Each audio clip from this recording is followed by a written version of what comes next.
मैं सनातनी हूँ। बताइए, मेरा आप सवाल एक है वो। आप सनातनी हैं या थे? मैं समझा नहीं। सनातनी हूँ। सनातनी हैं, ठीक हो गया जी, पूछिए भाई। मैं श्याम स्टलन के स्ट्रीम पे आके से आपसे बात भी किया है, श्याम स्टलन से। आप में ये कुरान में ऐसा लिखा है, ये सब गलत है बोल के आप बोले थे ना। तो उस क्या? कुरान हाँ में हाँ, जी जी टेररिस्ट जी। के बारे में ना, कुरान में लिखा है जहाँ काफिर को पाओ वहां उसको मारो। आपने हम्म, कहा है कि ये सब नहीं है, ये तो कुरान में वो ऐसा क्यों है? अच्छा, कुरान में लिखा हुआ है कि जहां काफिर को पाओ मार दो, ऐसे ही है। हाँ, वैसा ही है ना। आपके इर्द गिर्द मुसलमान रहते हैं? बहुत सारे हैं। मारते क्यों नहीं आपको? आपकी आवाज निकल क्यों रही है? नहीं, मारते तो नहीं, ये तो कुरान में उस क्यों लिखा है? काफिर को तो जहाँ मारना चाहिए। पाओ। हाँ, मारना चाहिए। नहीं, आपके बकौल कुरान में लिखा है तो मारना चाहिए, ऐसा ही है ना? तो मारते हैं ना भाई, ये टेररिस्ट लोग सबको मारते हैं ना। ओहो, मेरी बात सुने, मुसलमान यानी कुरान में लिखा है ना, तो कुरान तो सारे मुसलमानों के लिए है। ये जो आपके पास है, ये आपका सर क्यों नहीं फोड़ते? भाई मेरा कहने का मकसद ये है, जो मेरा भी टेररिस्ट जो मकसद है। है ना, लेकिन एक मकसद आपका था, एक मकसद मेरा। कहने का मकसद तो दोनों का है। आपका मकसद मुझे समझ आ गया, मेरा मकसद समझना है आपने। फर्क इतना है। अमर आपने कहा अमर टेररिस्ट भाई, मार। जी जी, ठीक है सर। गुस्ताखी। अगर मुझे इजाजत देंगे 2 मिनट में भाईजान से बात करूं कि ये पैटर्न जो है ना, मुझे बड़ा इससे जी दैट फीलिंग है क्या। मुझे 2 मिनट इनसे बात कर लेने दें। बुरा तो नहीं मानेंगे? जी, नहीं नहीं, कर लें कर लें कर लें कर लें जी। चंद्र भाई, कैसे बात कर रहा हूँ, कैसे हैं आप? ठीक हूँ मैं। अच्छा, कुरान में आप कहते हैं, ये लिखा है कि गैर मुस्लिमों को मारो। भाई काफिरों को जो है वो अल्लाह को नहीं मानते हैं, उसको मारो। ऐसा है जी ना जी। कहाँ जी लिखा है कुरान में? कहाँ है बताइए? एक्स मुस्लिम तो बताते हैं ना। हाँ, हाँ, तो कभी आपने उनसे पूछा कहाँ लिखा हुआ है? तो है तो ये बताते हैं ना भाई। आपको कितनी कंफर्मेशन के साथ आपने पूछा? अगर मैं आपसे पूछूं कहाँ लिखा है तो मुझे बताएंगे? तो मैं कुरान पढ़ा नहीं है ना भाई। हम्म। तो ये फिर अकल की बात है आपके नजदीक? ये सिविल बिहेवियर है कि आपने एक चीज पढ़ी नहीं है और आप उस पर एतराज लेके आ गए? भाई देखो, जो ज्यादातर टेररिस्ट है जो आतंकवाद करते हैं, वो मासूमों के जान को मारते हैं, वो कौन है? मुसलमान ही है ना। तो उनका मेन, उनको पीछे रूट्स कौन है? कुरान ही है ना। नहीं, वो मुसलमान नहीं है। किसने आपसे कहा मुसलमान है? आप कैसा कह सकते हैं कि वो मुसलमान नहीं है? चलो, आप मुझे बताइए, बताइए आप आप मुझे कैसे कह कैसे सकते मुसलमान। हैं वो मुसलमान है? हम्म। क्यों नहीं पता है भाई? वो तो बोलते हैं अल्लाह अकबर बोल के, इस तरह जो घुस के वो चलो, मकसद ही वो है ना। बिल्कुल सही आपने कहा कि ऐसा हो सकता है कि मुसलमानों में ऐसे लोग हों जो दहशतगर्दी करते हों। हम तो कभी से इनकार ही नहीं करते, बिल्कुल ऐसा हो सकता है। लेकिन पता है हमारे यहाँ जो टेररिस्ट होता है उसे हम क्या कहते हैं? क्या? समझा नहीं, क्या बोले थे? हमारे टेररिस्ट होता है, पता है उसे क्या कहते हैं? टेररिस्ट वही होता है ना जो हम शांति टेररिस्ट। को। हाँ बिल्कुल, हम जो हमारे यहाँ जो टेररिस्ट होते हैं ना, हम उनको टेररिस्ट ही कहते हैं। आपके यहाँ जो टेररिस्ट होते हैं, पता है उन्हें क्या कहा जाता है? आतंकवाद बोलते हैं। नहीं, प्रधानमंत्री बोलते हैं। ये फर्क है हम हाँ। में और आप में। हम्म। आप लोगों के वो वोट्स डाल के, कोई 11 मिलियन के लगभग 3 अमेरिकन प्रेसिडेंट हैं जिन्होंने मिलकर दुनिया में लोग कत्ल किए हैं। यूनाइटेड नेशंस की रिपोर्ट के मुताबिक जो लाखों लोग अफगानिस्तान में शहीद हुए हैं, उनमें से 45% छोटे बच्चे हैं। दुनिया में सबसे ज्यादा वेपन्स बनाने वाले जो हैं वो वही हैं जो अमन का प्रचार कर रहे हैं, जो यूनाइटेड नेशंस के जो अपने परमानेंट जो सीट्स जिन्होंने पकड़ी हुई हैं। 10 लाख से ज्यादा शहादतें इराक में हुई हैं।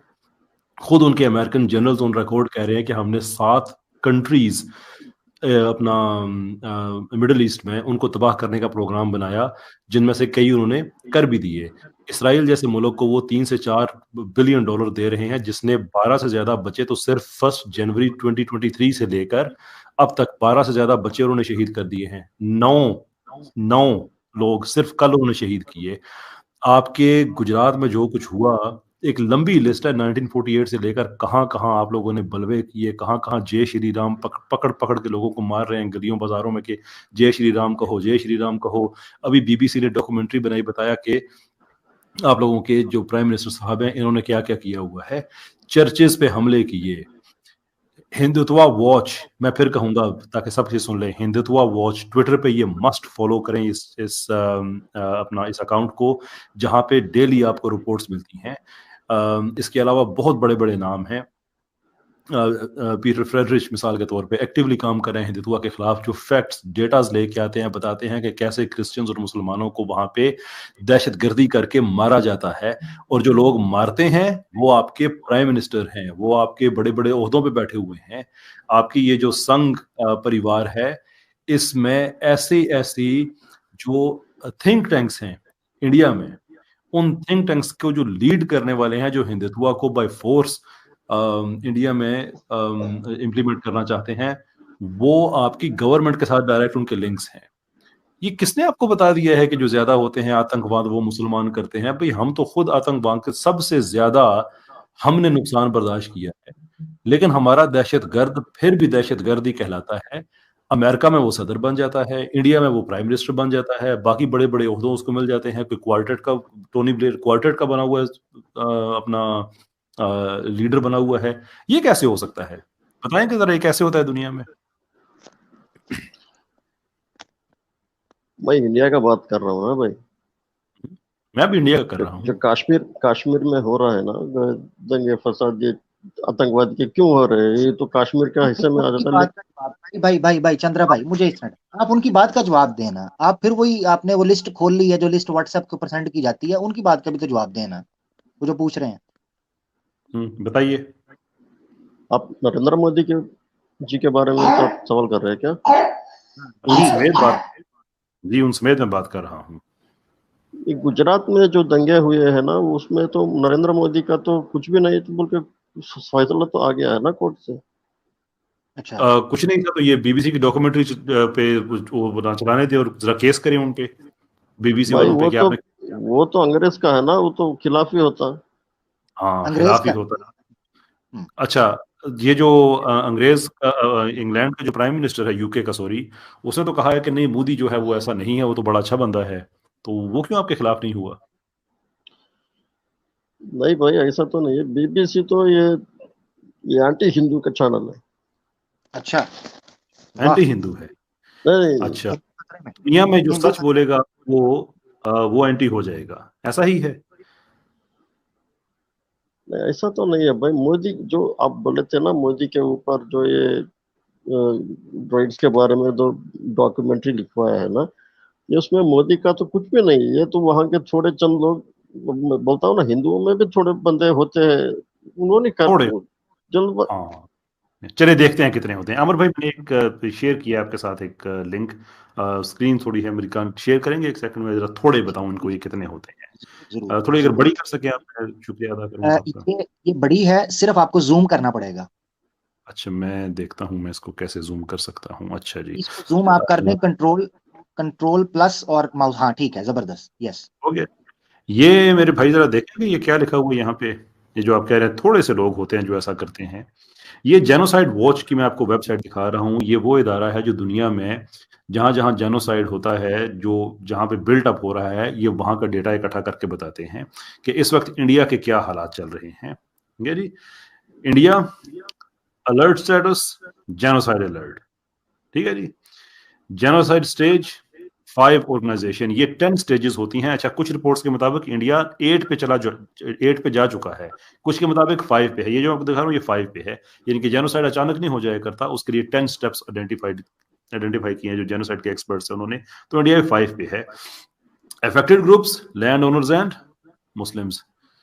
मुझे ये बताइए कि ये जो आपका, और करंट सिचुएशन भी साथ आप उसमें देख लें कि हिंदू एक्सट्रीमिस्ट वगैरह वगैरह, ये मतलब कौन आपके नजदीक के लोग हैं जो थोड़े से हैं, लेकिन इंडिया को उन्होंने इस रिपोर्ट के मुताबिक 5 और कुछ रिपोर्ट्स के मुताबिक 8 स्टेप तक पहुंचा दिया है? ये कुछ लोग हैं थोड़े से। ये क्या है जेनोसाइड अलर्ट? क्या है? ठीक है, मैं क्या सही है। बात करूं फिर? क्या मैं आपसे बात करूं?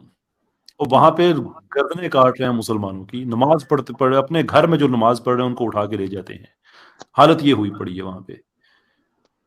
किधर इंडिया आप में? कहते हैं आपको नहीं पता जेनोसाइड क्या होता है?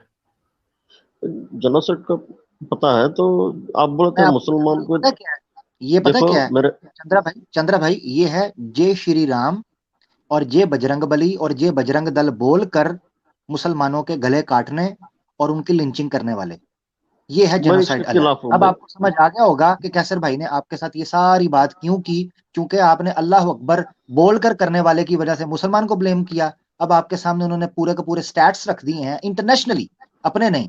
यही बीबीसी अगर मुसलमानों को टेररिस्ट बनाने की कोशिश करे, उस एजेंडे को आप स्वॉलो करते हैं, बल्कि डकार भी नहीं मारते। और जब वो बात आए तो वो एंटी हिंदू बन गया। अच्छा, पहले मजे की बात यह कैसर भाई, पहले कहते हैं वो जो गोरा है वो एंटी हिंदू है, साथ में डाल दिया कुछ हिंदू भी बीच में है। ये सही है। हाँ। और नेटफ्लिक्स बनाओ, और बनाओ नेटफ्लिक्स जी। ठीक है भैया चंद्रा। मेरे हाँ, भाई, मेरा मैं ख्याल कुरान की, नहीं नहीं नहीं, मेरा सवाल, असल सवाल था, कुरान में उस तरह क्यों है, उसका मैंने जवाब उसका मेरे को जवाब चाहिए। आपसे मैंने पूछा है कहाँ है, आप कहते हैं नहीं वो बताते हैं। मैं आपसे कहता हूँ कि वो बताते हैं, आप उनसे पूछें। हमारे पास जब आप आए हैं तो हम आपसे पूछेंगे कुरान में आपने कहाँ ऐसा पढ़ लिया है कि पूरी क़यामत तक जहाँ जिस मुसलमान अपना काफिर को देखो उसको पकड़ के मार दो। हमें भी तो बताएं भाई, हमने भी ये कुरान पढ़ा हुआ है, हमें तो कभी नजर नहीं आया ऐसा। अच्छा ठीक है, मैं अगली बार आता हूँ ना, मैं अगली बार रेफरेंस के साथ आता हूँ। ये जबरदस्त, जबरदस्त, जबरदस्त। ये ये चीज बात किया। रेफरेंस के साथ आना है, बहुत शुक्रिया। एक रेफरेंस के साथ आना है, दूसरा आपने मुसलमानों का एक कॉमन मुसलमान का बिहेवियर अपने इर्द गिर्द देखना है, जो मैटर करता है। ठीक है मेरा भाई, ओके, बहुत शुक्रिया, थैंक यू। चंद्रा भाई हमारे साथ थे, सनातनी दोस्त थे। व्हाट्सएप से उनको फॉरवर्ड किया गया कुछ एक्स मुस्लिम्स के लिंक्स को, जो हम अभी जिक्र कर रहे थे कि किस तरीके से एक साधारण हिंदू के व्हाट्सएप ग्रुप में, फेसबुक ग्रुप में, इंस्टाग्राम में इन चीजों के अंदर मैसेज फेंका जाता है और कहा जाता है जी ये लिस्ट है, ये लिस्ट आपने पकड़नी है और हमारे पास नहीं आना, लिस्ट पकड़ लें। आता जाता कुछ भी ना हो, पता जाता कुछ भी ना हो, मगर आपने मुसलमानों के चैनल्स पर जाकर या मुसलमान कमेंट्स में जाकर आपने ये शोर डाल देना है, ओए आ गए मुसलमान, आ गए काट देंगे, मुसलमानों ने सब कुछ मार दिया, मुसलमानों ने ही वेदा को बदला, मुसलमान ही हमारे मंदिर तोड़ते हैं, मुसलमान ही जनाब हिंदुइज्म के लिए खतरा है, लिहाजा इनके लिए कुछ कर जाओ, कर जाओ, कर जाओ, अभी कर जाओ, रौला पा दो बस। बस रौला पा दो, पूरे मीडिया नु सिर ते चुक लवो। हाँ, और पैसे की करो भरमार। आता जाता चाहे इस्लाम के बारे में क्या, अपने धर्म के बारे में भी कुछ ना हो, मगर जान इनकी नहीं छोड़नी, पीछे लग जाना है बात। ये व्हाट्सएप के ऊपर स्ट्रेटजी तैयार की गई है और स्क्रिप्ट लिखकर दी जाती है। इसीलिए मैं आपको बताऊं कि हमने कई दफा नोट किया, टॉपिक होगा ना दाल को तड़का कैसे लगाते हैं, ये बीच में आके कहेंगे जी कुरान में लिखा है जहां काफर पाओ कत्ल कर दो। ओ मामा दाल नु तड़का लवा, रोटी नाल खा ते सुकून नाल पानी पी ते सो जा। अब इस तरह के टॉपिक्स के ऊपर भी इसका मतलब ये है स्क्रिप्टेड। जिस तरह एक निम्को फरोश बस के अंदर जो फकी बेचने वाला होता है, वो रात को बेगम के साथ भी जब सोने लगता है ना चैन की नींद, तो उसको ख्वाब के अंदर भी ये चीज आती है, ओ फकी ला लो भाई, वो किसी को खंग लगी है फकी खा। तो मकसद कहने का ये है ब्रेन वॉश कर दिया गया है, स्क्रिप्ट कर दिया गया है पूरी लाइफ को। सुबह ओढ़ना बिछोना, सुबह से लेकर शाम तक की रूटीन को स्क्रिप्टेड कर दिया है। तो यही होगा जब अपने विचार नहीं, अपना कोई विषय नहीं, अपना कोई तर्क नहीं, अपना कोई प्रमाण नहीं, अपना कोई जनाब ज्ञान नहीं, तो उसके बाद आप फिर फक्की फरोश वाली जिंदगी गुजारना शुरू कर देंगे कि लो जी जनाब खंगे ना कोई, जड़ा खंगया मैं आके सिरप पा देंगा मुंह च। तो ये साहब हो जाएगा जनाब। आगे बढ़